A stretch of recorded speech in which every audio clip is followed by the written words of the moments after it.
अब शेर बेसिकली एक दो फैमिलीज़ की कहानी है, एक इंटेंस मेलोड्रामा है जिसमें एक पुराना बदला जो है वो चल रहा है और फैमिली के दरमियान एक कॉन्फ्लिक्ट है। अब ये जो लड़की है, जो सेकंड जनरेशन की लड़की है, एक बड़ी सुलझी हुई लड़की है, एक साइकाइट्रिस्ट है जो बाहर से पढ़ कर आई है और अमेरिका में पढ़ कर आई है, इंग्लैंड में पढ़ कर आई है। वो इस किस्म की हरकत क्यों करेगी, ये बात जो है मुझे समझ नहीं आई। क्योंकि जब आपने एक इतनी इंटेलिजेंट लड़की का कैरेक्टर क्रिएट किया है, वो भी एक साइकाइट्रिस्ट का, तो वो अपनी शादी के रात भागेगी क्यों? अव्वल तो वो शादी ना करती या वेट कर लेती, क्योंकि उसके पेरेंट्स ने उस पर कोई प्रेशर नहीं डाला, उसने ख़ुद अपनी मर्ज़ी से की है। तो ये चीज़ समझ में नहीं आई। तो ये कुछ एक फंडामेंटल मुझे इशू लग रहा था, बट बाकी आई थिंक एक बड़ी engaging, emotional, over the top आप जो कहते हैं ना, फिल्मी किस्म का, मतलब जिसमें आपकी तालियां बजें, वो वाला एक सेटअप है। So I would say overall मुझे ड्रामा अच्छा लगा, ये मेरा पॉइंट ऑफ व्यू है। पर आ जाएं, देखिए राइटिंग में कई चीज़ें होती हैं, आपके डायलॉग्स होते हैं, स्क्रीन प्ले होता है और स्टोरी होती है। आई थिंक जहाँ तक जॉनरा को लेते हुए जो एक इंटेंस मेलोड्रामा है, ज़रा फिल्मी टाइप का मेलोड्रामा, रियलिस्टिक नहीं है ये हाइटेंड ड्रामा इसे कहते हैं, उसके डायलॉग्स जो थे मजबूत थे। दानिश के डायलॉग्स बहुत अच्छे थे, अगर सिनेमा में चल रहे होते तो तालियां बजती। दानिश ने उनको डिलीवर भी बहुत अच्छा किया है। नादिया का काम बहुत अच्छा है। अर्जुमंद का काम, जिस तरह उन्होंने डायलॉग डिलीवरी की, उनके डायलॉग्स भी अच्छे हैं, स्क्रीन प्ले भी ग्रिपिंग है।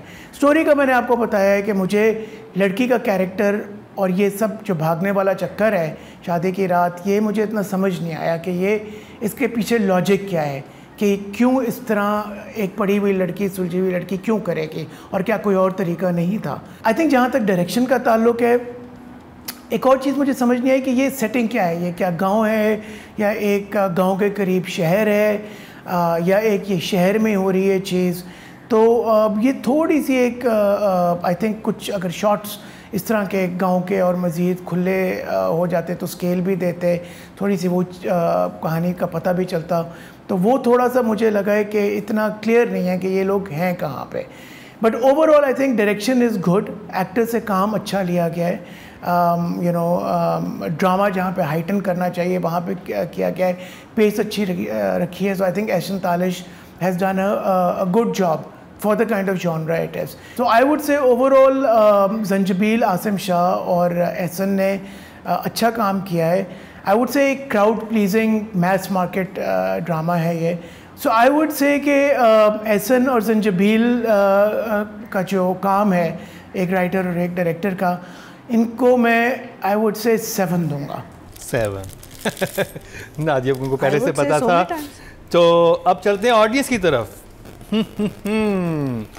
टोटल वोट जो कास्ट हुए हैं राइटिंग की कैटेगरी में 20,300 हुए हैं, और शेर से ज़ंजबील आसिम शाह के हिस्से में आए हैं।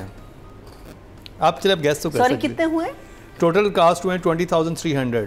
And she's saying how many views in 9 million. 9 million. So I would say about 4,000, 3,000 something, 3,000 something, 4,000, 5,000. Characters में बहुत अच्छी तरह फिट होते हैं, उनकी पर्सनालिटी को देखते हुए, उनकी लुक्स को देखते हुए एक हीरो हीरोइन लगते हैं जैसे होना चाहिए, मुकम्मल तौर पे, और उस जॉनरा के हीरो हीरोइन लगते हैं जो ज़रा सा फिल्मी हो, जिसमें ज़रा ग्लैमरस हो, जो ज़रा एग्जैजरेटेड हो।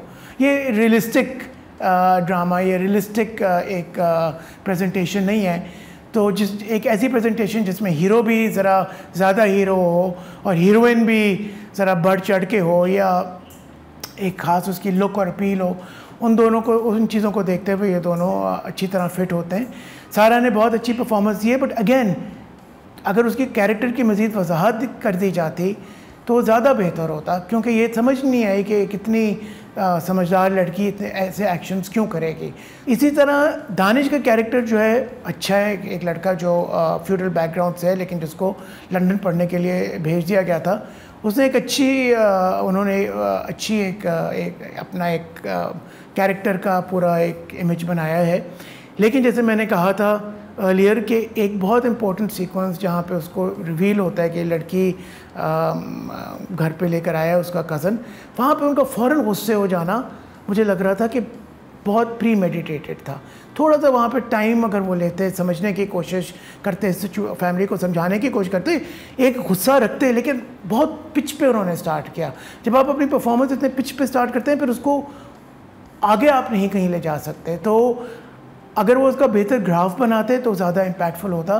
बट बहरहाल दानिश के क्लोजअप्स, उनकी लुक, कैरेक्टर में उनका फिट होना बहुत अच्छा था और उन्होंने आई थिंक अपने फैंस को कहीं से भी डिसअपॉइंट नहीं किया। So I think in terms of performance मैं सारा को 7 दूंगा और मैं दानिश को 7.5 दूंगा। Not bad.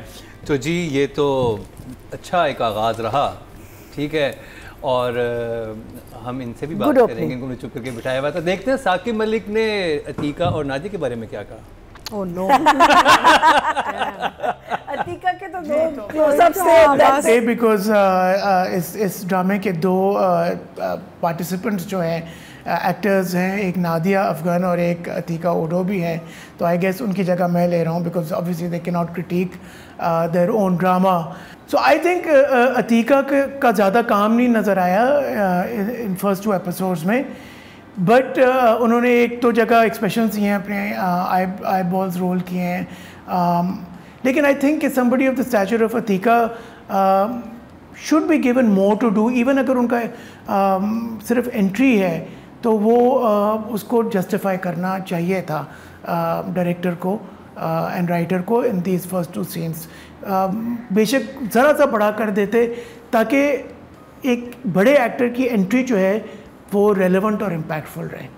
Nadia of course के पास बहुत कुछ करने का था, बड़ा उनका मीठी एक कैरेक्टर था और एज़ यूजुअल नादिया ने आउटस्टैंडिंग परफॉर्मेंस दी और I think all credit to Nadia के बाकी स्टार्स के साथ उन्होंने भी आपने भी बहुत अच्छा सपोर्ट दिया ड्रामे को। साकिब मुझे अपनी फिल्म में रखे। Whose son I'm saying? Whose mother are you? I'm playing the badi bevi. Huh? So Danish is Munazza's son, who's the choti baby. Oh, second wife. I am the first wife. And your I've got son daughters. is? I don't have son, na? You don't have. So he marries the other woman and has a son. So you have just daughters. 2 wives living in the same house together. 2 बीवियां साथ रहती हैं ना। Interesting. तो साकिबा कहना था कि So now आपको this didn't entry come- नहीं दी गई, क्यों नहीं, अतीका but जी? देखो, this didn't come across at all. But it will. But it will. No, na? I know. I think right आगे now जाके they focused on this family and this household. I They've know opened this up one this because ज़्यादा। obviously all the trauma was happening हमारा here. खुलेगा अभी, आहिस्ता आहिस्ता खुलेगा सारा। उसमें ना सिर्फ चीखम चाखत है, लेकिन क्यों इतना हम evil लिखते हैं ना? We write such. But feudal families are like that. I know. Murderous type. सड़कों पे लड़ते हैं लोग, गलियों में खड़े होकर जो गोलियां शोलियां मार देते हैं वो फिर ऐसे तो होंगे थोड़े से। तो जी ये था ड्रामा सीरियल शेर का रिव्यू। That is आप true. भी अपने फीडबैक जरूर आगाह कीजिएगा। आज के लिए इतना ही।